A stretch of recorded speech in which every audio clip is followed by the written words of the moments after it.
Narad news daily bulletin, खबरें आपके आसपास की, अब आपके मोबाइल पर। कोरोना की गति के लिहाज से देश के साथ ही उत्तराखंड में भी स्थिति चिंताजनक होती जा रही है। राज्य में बीते एक सप्ताह से कोरोना संक्रमण के मामलों में तेजी आई है। यदि संक्रमण इसी रफ्तार से बढ़ता रहा तो आने वाले कुछ सप्ताह में ही प्रदेश में एक्टिव मरीजों की संख्या हजारों में पहुंच जाएगी। इससे अस्पतालों में दबाव और लोगों की मुश्किलें बढ़ेंगी। उत्तराखंड में चुनावी रैलियों का असर अब कोरोना के रूप में नजर आने लगा है। पीएम नरेंद्र मोदी हाल ही में देहरादून और हल्द्वानी में रैली कर गए। वहीं राहुल गांधी और अरविंद केजरीवाल भी देहरादून में बड़ी रैलियां कर गए, जिसमें अरविंद केजरीवाल भी कोरोना संक्रमित हो गए हैं। ऐसे में नए संक्रमितों के मामले में पहले नंबर पर देहरादून है।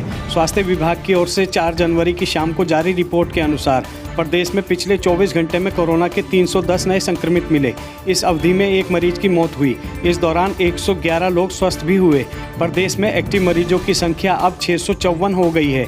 वहीं सोमवार को दिनकर बिहार की एक युवती की ट्रूनेट रिपोर्ट पॉजिटिव आई है। राजकीय पशु प्रजनन प्रक्षेत्र कालसी में केंद्रीय वित्त पोषित 19 करोड़ से अधिक की योजनाओं का लोकार्पण करने पहुंचे केंद्रीय पशुपालन, मत्स्य और दुग्ध विकास मंत्री पुरुषोत्तम रूपाला ने कहा कि उत्तराखंड में अब पशुपालकों को 108 आपातकालीन सेवा की तर्ज पर पशुओं के लिए चिकित्सा सुविधा मिलेगी।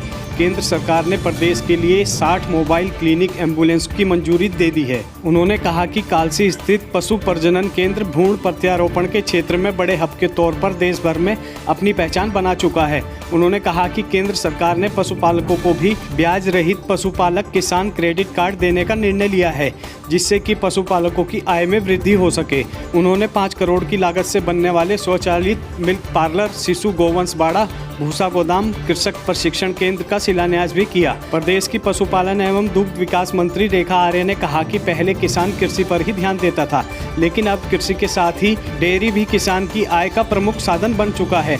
उन्होंने केंद्र सरकार से पशु चिकित्सालयों के आधुनिकीकरण, चारा विकास, भेड़ एवं बकरी पालन और पशुओं में रोग निदान प्रयोगशाला के लिए 500 करोड़ की योजनाओं की स्वीकृति दिलाने की मांग की। इस दौरान सचिव पशुपालन विभाग doctor R Meenakshi Sundaram, doctor MS Chauhan, doctor Bhushan Tyagi, doctor Prem Kumar, doctor Kamal Singh, doctor Shahjahan, doctor Sajid आदि मौजूद रहे।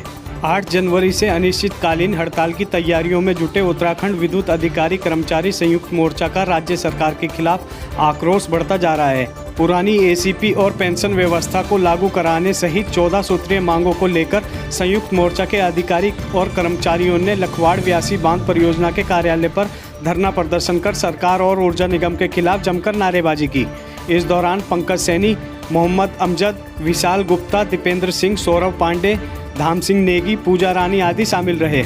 चक्राता विधानसभा से 2 निर्दलीय प्रत्याशियों ने चुनावी ताल ठोकी है, जिसमें से एक निर्दलीय प्रत्याशी कुलदीप चौहान ने सैया में रैली निकालकर बतौर निर्दलीय प्रत्याशी अपनी दावेदारी पेश की। वहीं एक अन्य निर्दलीय प्रत्याशी गजेंद्र जोशी ने विकासनगर में पत्रकार वार्ता कर अपनी दावेदारी पेश की है। पत्रकारों से वार्ता करते हुए गजेंद्र जोशी ने कहा कि पिछले कई वर्षों से चक्राता में 2 ही परिवार राजनीति कर रहे हैं, जो केवल मौकाप्रस्त और परिवारवाद की राजनीति कर रहे हैं। उन्होंने कहा कि अब आम जनता जागरूक होने लगी है, जिसके चलते उन्होंने अपने खत विशाल से पूर्ण समर्थन मिल चुका है। साथ ही उन्हें उम्मीद है कि पूरा क्षेत्र अब उनके साथ बदलाव के लिए खड़ा होगा।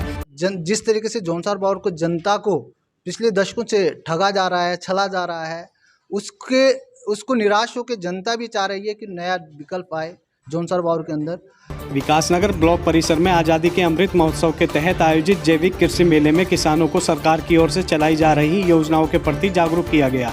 साथ ही किसानों को रासायनिक खादों का अंधाधुंध प्रयोग को कम कर जैविक खेती से अच्छी पैदावार लेने के तरीके भी बताए गए। कृषि मेले का उद्घाटन विधायक विकासनगर मुन्ना सिंह चौहान और ब्लॉक प्रमुख जसविंदर सिंह बिट्टू ने किया। मेले में कृषि विज्ञान केंद्र ढकरानी से आए हुए वैज्ञानिक डॉक्टर संजय राठी द्वारा कृषकों को जैविक कृषि एवं परंपरागत कृषि के विषय में विस्तार पूर्वक जानकारी दी गई। सहायक कृषि अधिकारी SPS चौहान ने जैविक खेती पर जोर देते हुए किसानों को औषधीय खेती करने की सलाह दी। इस मौके पर राकेश जोशी, जयपाल चौहान, आनंद कुमार, मोहन पांडे, मधुरानी, विजयपाल सिंह चौहान आदि मौजूद रहे।